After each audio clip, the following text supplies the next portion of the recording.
नमस्कार, हमारी खास पेशकश महाशिवरात्रि पर महासंयोग में आपका बहुत बहुत स्वागत है। मैं हूं आपके साथ मनुराज सक्सेना।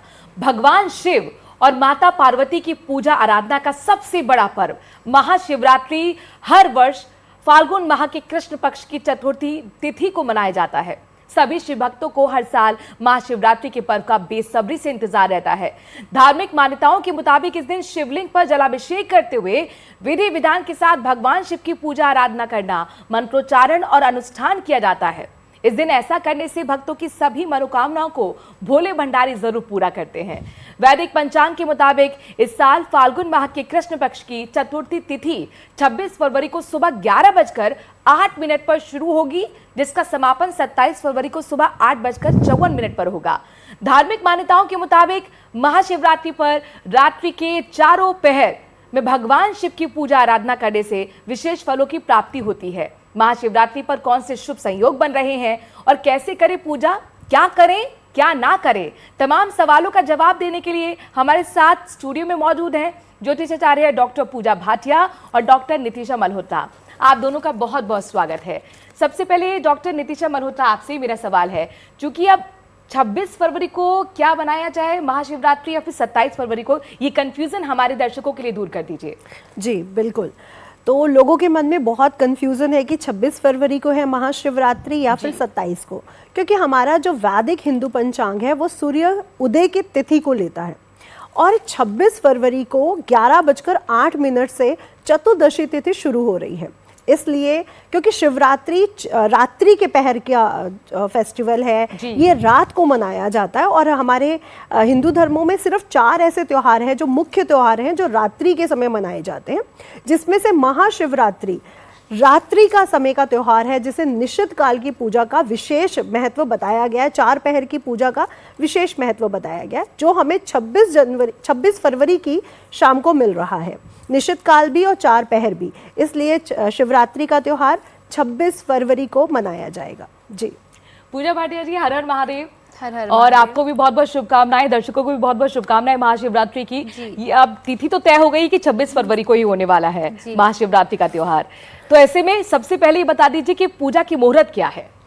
देखिए, पूजा के मुहूर्त की यदि हम बात करते हैं तो पूजा के विशेष मुहूर्त निकल कर आए हैं। अगर हम शिवरात्रि में निश्चित काल की पूजा का विशेष महत्व होता है, 50 मिनट का मुहूर्त निकल कर आ रहा है, जो रात्रि को यानी कि 26 फरवरी की रात को और जो 27 की सुबह हो गई 12:09 से लेकर 12:59 का ये 50 मिनट का निश्चित काल का मुहूर्त है। उसके अलावा जो निश्चित काल के 4 प्रहर की पूजा होगी, उसकी यदि हम बात करते हैं तो वो 4 प्रहर की पूजा, प्रथम प्रहर की पूजा शुरू होगी शाम को 6:29 से लेकर शाम के 9:35 तक। दूसरे प्रहर की पूजा शुरू होगी 9:35 से लेकर रात्रि के 12:09 तक और तीसरे प्रहर की पूजा शुरू होगी रात के 12:09 से लेकर 3:45 तक और चौथे प्रहर की पूजा शुरू होगी 3:45 से लेकर सुबह के 6 बजे तक का मुहूर्त है इसमें। जी, शुभ मुहूर्त तो आपको पता लग गया। अब जाहिर तौर पर सवाल है कि विधि विधान कैसे हो, नियम, चूंकि हर त्योहार के पूजा करने के अपने होते हैं। तो नितिका जी, यहाँ पर ये बताइए कि किस तरीके से अब पूजा हमें करनी है, क्या वो नियम है, क्या वो विधि विधान है। जी, महाशिवरात्रि के जो व्रत नियम, पूजा नियम है, वो बहुत महत्वपूर्ण है, क्योंकि ये जो मिलन है वो शिव और शक्ति का है। कहा जाता है वेदों के अनुसार, पुराणों के अनुसार कि शिव और शक्ति का मिलन हुआ है और साथ ही साथ जो शिव है, निरंकार रूप है, उन्होंने साकार रूप में शिवलिंग के, ज्योतिर्लिंग के रूप में पृथ्वी पर अपना अवतरण भी लिया है। इसलिए इस दिन की पूजा का विशेष महत्व है। कहा जाता है कि 100 अश्वमेघ यज्ञ का जो फल प्राप्त होता है वो एक शिवरात्रि की जो पूजन का विधि से जो हम पूजा करते हैं, उसमें वो फल हमें एक ही रात में मिल सकता है। इसलिए आज के दिन ब्रह्म मुहूर्त में उठे और आज के दिन ब्रह्म मुहूर्त से अगले दिन ब्रह्म मुहूर्त तक का आपका ये व्रत और पूजा विधि रहती है।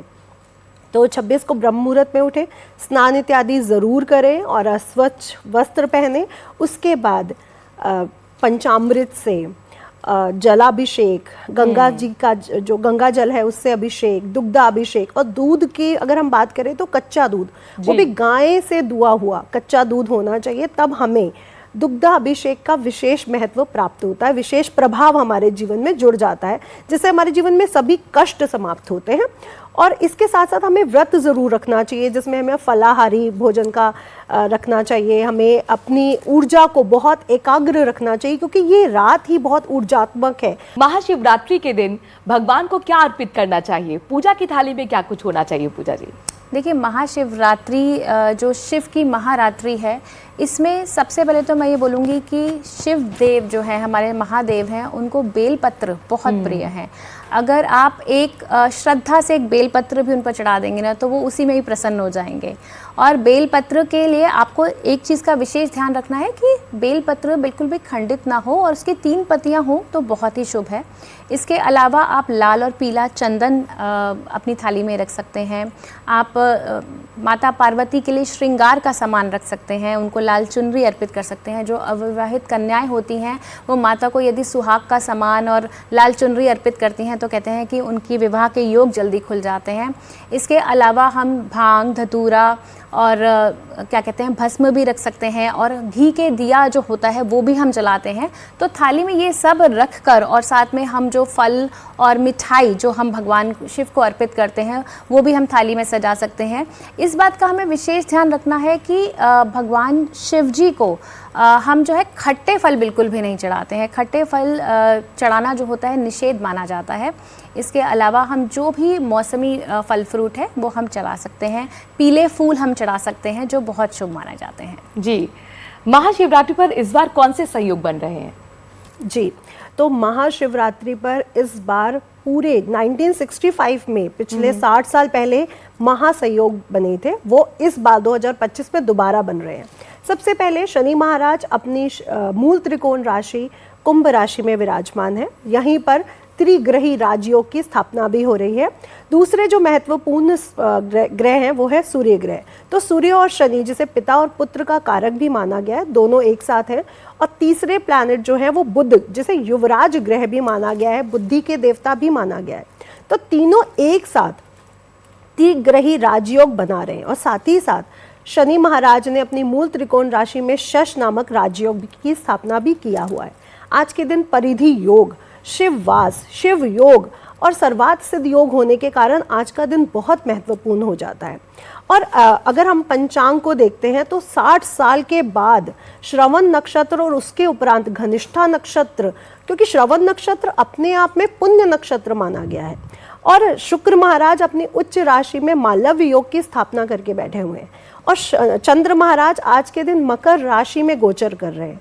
तो ये जो ग्रह नक्षत्रीय योग बन रहा है ये पूरे 60 साल के बाद बन रहा है, यानी अब से पहले ये 1965 में बना था।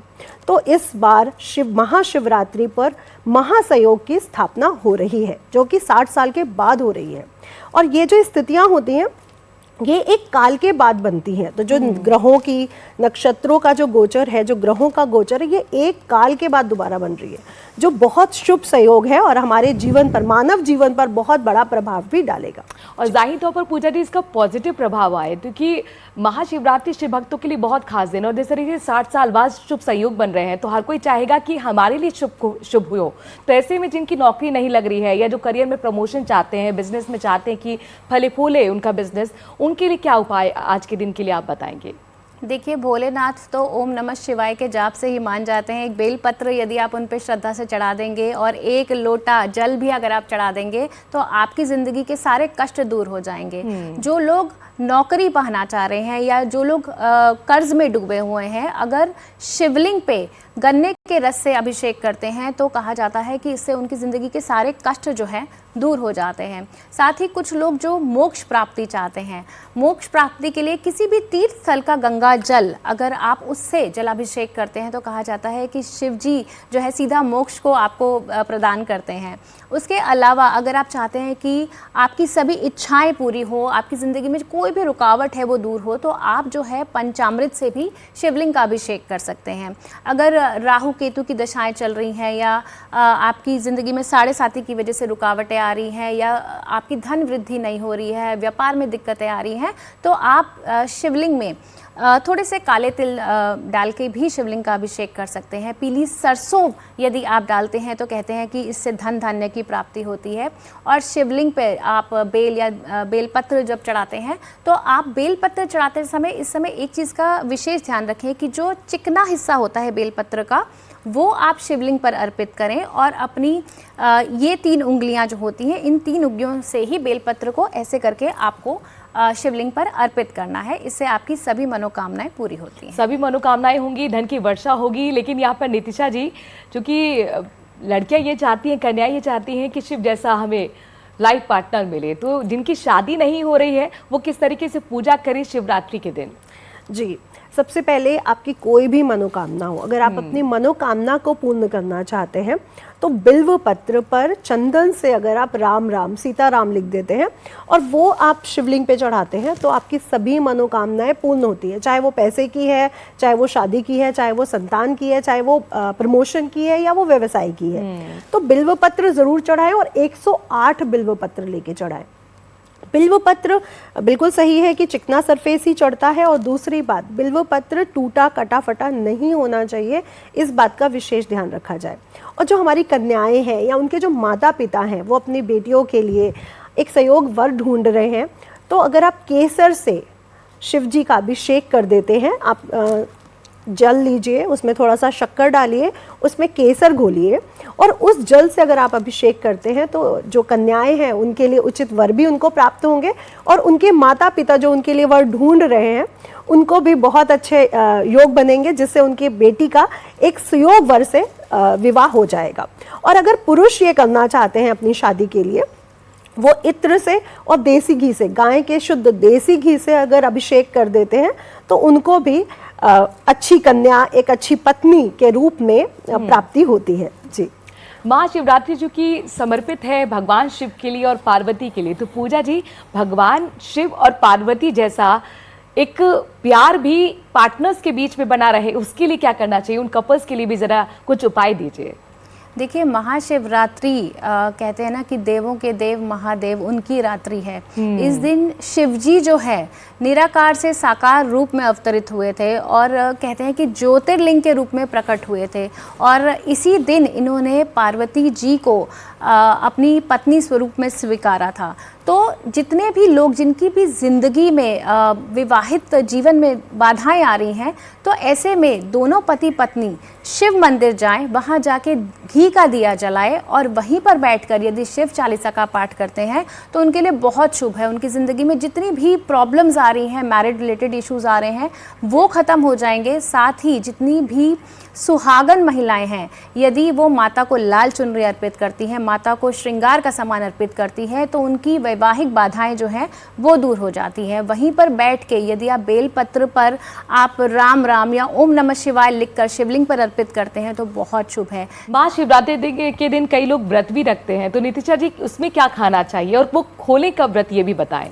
जी, तो हमारे महाशिवरात्रि का जो व्रत है वो 26 तारीख को 11 बज के चतुर्दशी तिथि लग रही 11:08 पर। लेकिन महाशिवरात्रि का व्रत हमें ब्रह्म मुहूर्त में ही शुरू कर देना चाहिए और अगले दिन ब्रह्म मुहूर्त तक वो रहेगा, जबकि चतुर्दशी तिथि 8:54 पे समाप्त हो रही है। इसके बाद अमावस्या तिथि लग रही है, तो इसका जो पारण समय रहेगा वो ब्रह्म बेला में ही रहेगा और 8:54 तक आप इसका पारण काल इसको रख सकते हैं, इसका पारण कर सकते हैं। लेकिन इस दिन सात्विक भोजन करना चाहिए, फलाहार जरूर कीजिए।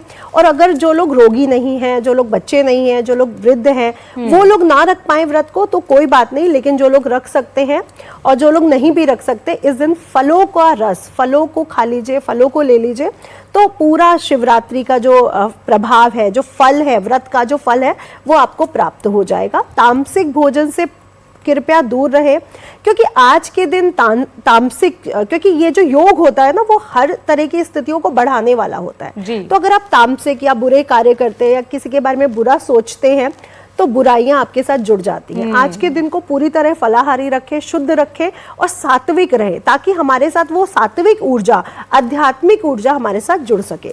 तो आज के दिन बिल्कुल तामसिक भोजन ना करें। और एक बात का विशेष ध्यान रखें कि जब हम ग्रहों की बात करते हैं, जब हम प्रभु की बात करते हैं, तो जो भी हमारे से नीचे के लोग हैं, हमारे घर में मेट्स हैं, कुलीग्स हैं, या फिर हमारे जो पूर्वज हैं, हमारे जो घर के बड़े बुजुर्ग हैं, उनकी सेवा जरूर करें, उनको दान इत्यादि जरूर करें, जिससे हमारे 9 के 9 प्लैनेट्स, क्योंकि शिव जो रात्रि है, शिव की जो पूजा हो रही है, वो 9 के 9 ग्रहों को बैलेंस कर देती है। तो आज के दिन दान इत्यादि जरूर करें, अपने बुजुर्गों की सेवा जरूर करें। और ये आपने सही कहा कि हिंदू धर्म में भी सेवा भाव का बहुत महत्व है और आत्मा को अपना साफ रखना है, नेगेटिव वाइब्स अपने पास नहीं लानी है। जी। पूजा जी, हमें क्या करना है और क्या नहीं करना है, ये भी जरा दर्शकों को बताइए।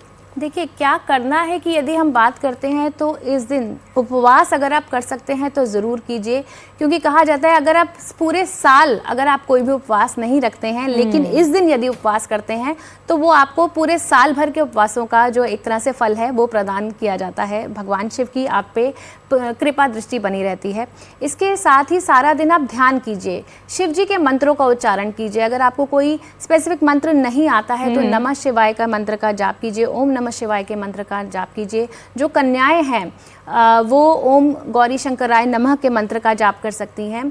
और क्या नहीं करना चाहिए कि यदि मैं बात करूं तो सबसे पहले तो मैं आपको ये कहना चाहूँगी कि शिव जी का एक नाम जो है ना पशुपति नाथ भी है। तो इस दिन आप किसी भी पशु को हानि ना पहुंचाएं, क्योंकि आप एक तरफ तो मैंने बहुत जगह देखा है कि लोग मंदिर में व्रत तो करते हैं, लेकिन मंदिर के बाहर जो पशु हैं, जो स्ट्रे डॉग्स हैं, उनको हुश करके भगाते हैं, उनको पत्थर मारते हैं। तो अगर आप किसी भी पशु को हानि पहुंचाते हैं तो शिव जी की कृपा आप पर कभी भी नहीं मैं कहूँगी कि प्राप्त होगी, क्योंकि शिव जी पशुपति नाथ हैं और पशुओं की सेवा सबसे बड़ी सेवा मानी जाती है और सबसे बड़ा व्रत माना जाता है। और इस दिन आप ना करने के लिए आप बिल्कुल भी लड़ाई झगड़ा ना करें, मांसाहारी भोजन ना करें, तामसिक भोजन बिल्कुल भी ना करें, हो सके तो ब्रह्मचार्य व्रत का पालन करें, घर में किसी को अशुभ बातें ना कहें, जितना हो सके ध्यान करते रहें, स्नान दान करें। और इससे क्या होगा कि आपके मन में जो शुद्धि और शांति आएगी ना, उससे आपकी जिंदगी में बहुत विशेष प्रभाव पड़ेगा।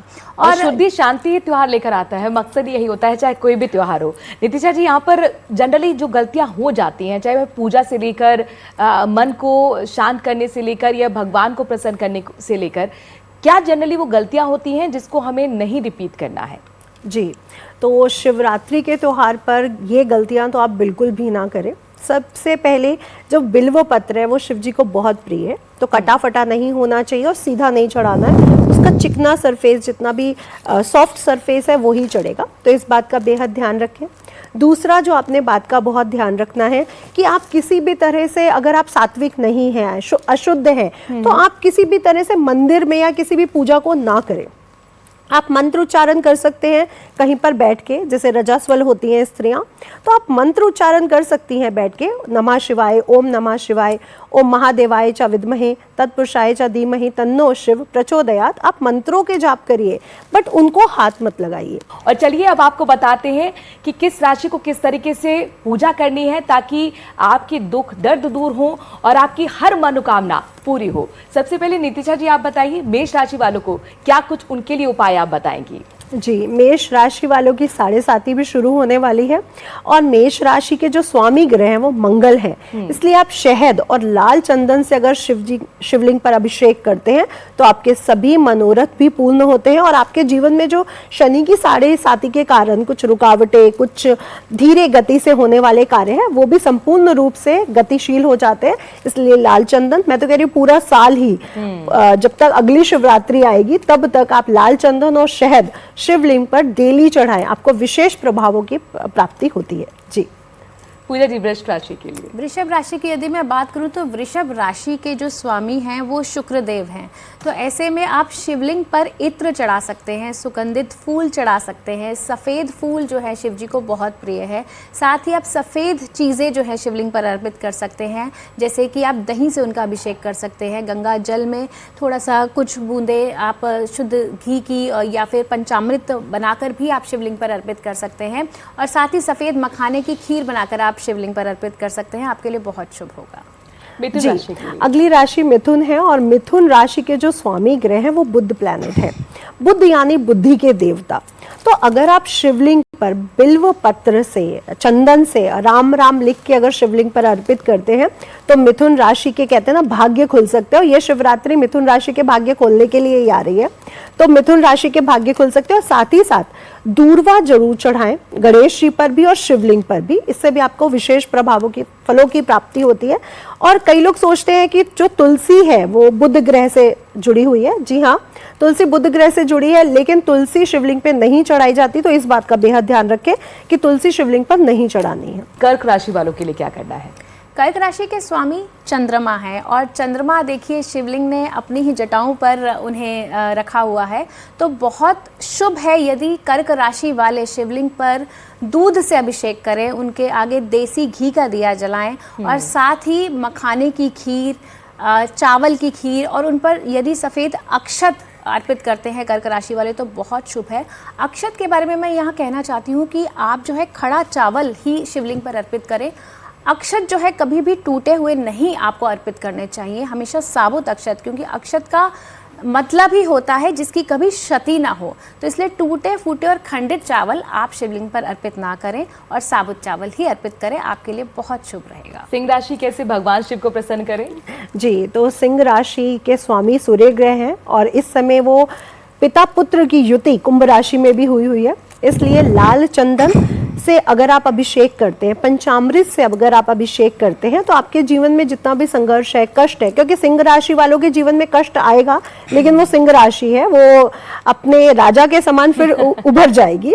तो बिल्कुल इससे अभिषेक करें, पंचामृत से अभिषेक करना बिल्कुल ना भूले जिसमें लाल चंदन मिला हो। एक चीज आपको और जरूर बोलना चाहूंगी, अगर आप आदित्य हृदय स्त्रोत का जाप करते हुए शिवलिंग पे अभिषेक करते हैं तो आपके जीवन में जो भी संघर्ष आ रहे हैं, क्योंकि शनि की ढैया भी आपको शुरू होने वाली है, तो वो आपकी समाप्त होगी और आपको अच्छे प्रभाव मिलेंगे बिल्कुल सिंह राशि के लिए। कन्या राशि के लिए क्या करें पूजा?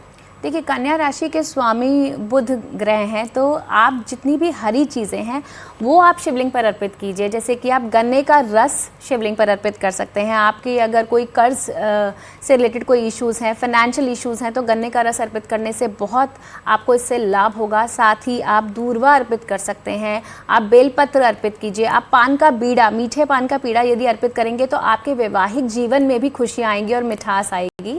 तो हरी चीज़ों का आप यदि आप अर्पण करते हैं और जलाभिषेक करते हैं तो बहुत शुभ है। नीति जी, तुला वाले राशियों के लिए क्या कुछ बताएंगे आप? जी, तो तुला राशि के जो स्वामी ग्रह हैं वो शुक्र हैं और तुला राशि अपने आप में बहुत महत्वपूर्ण राशि है, क्योंकि वो हर तरह से बैलेंस बनाना चाहती है, चाहे वो लग्जरी का है, मटेरियल सुखों का है या वो आध्यात्मिक सुखों का है। तो आपके लिए इत्र से अभिषेक करना, और वैसे भी इत्र से अभिषेक करने से श्री की प्राप्ति होती है। मैं कहती हूँ आपको सभी देवी देवताओं जो भी आपको घर में पूजा कर रहे हैं उनका सभी का अभिषेक इत्र से करना चाहिए। तो तुला राशि वाले इत्र से अभिषेक करें, सफेद फूल जरूर चढ़ाएं शिवलिंग पर और अपने घर में खीर जरूर बनाएं। जी, खीर में पंचमेवा मखाना जरूर होना चाहिए। थोड़ा सा गुलाब जल डाल देते हैं तो इससे भी श्री जी प्रसन्न हो जाती है। इससे आपके जीवन में जो पैसे की जितनी भी कष्ट है, चाहे वो किसी भी राशि वालों के लिए, अगर वो खीर बना के शिवलिंग पर अर्पित करते हैं तो उनको पैसे की, श्री जी की प्राप्ति होती है। और अगर मैरिड लाइफ में थोड़े से प्रॉब्लम्स चल रहे हैं तो वो खीर बनाने के बाद भोग में खुद भी दोनों हस्बैंड वाइफ खा लेते हैं प्रसाद। जी, तो ये बात तो हो गई तुला की। अब वृश्चिक की बात करते हैं पूजा जी। देखिए, वृश्चिक राशि के स्वामी मंगल देव हैं, तो ऐसे में आप जल में थोड़ा सा शहद और गुड़ मिलाकर यदि अर्पित करते हैं तो बहुत शुभ है। साथ ही लाल गुलाब का फूल आप शिवलिंग पर अर्पित कर सकते हैं, लाल चंदन से उनका अभिषेक कर सकते हैं, अनार का जूस उन पे आप चढ़ा सकते हैं, अनार फल के रूप में भी आप उन पे चढ़ा सकते हैं, बहुत शुभ रहेगा। धनु राशि के लिए क्या बताएं? जी, तो धनु राशि के जो स्वामी ग्रह हैं वो गुरु ग्रह हैं। लोगों को लगता है कि हल्दी गुरु ग्रह से जुड़ी है, लेकिन हल्दी शिवलिंग पे कभी भी नहीं चढ़ती है।